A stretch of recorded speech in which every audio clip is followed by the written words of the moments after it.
যে স্বামীগুলো স্ত্রীকে কষ্ট দেন, সারাটাক্ষণ হার্ট করেন, পেইন দেন,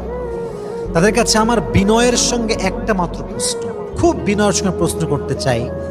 যে আজকে আপনি আপনার বউকে কষ্ট দিচ্ছেন, আগামীকাল তো আপনি একজন কন্যা সন্তানের বাবা হবেন। আপনি একজন বাবার রাজকন্যাকে কষ্ট দিচ্ছেন, আগামীকাল যখন আপনি আরেকজন কন্যা সন্তান আব্বা হবেন, আপনার মেয়েরও একদিন বিয়ে হবে, তাকে যখন কোনো পুরুষ কষ্ট দিবে, তা আপনার জামাই কষ্ট দিবে, আপনার বাপ হিসেবে কেমন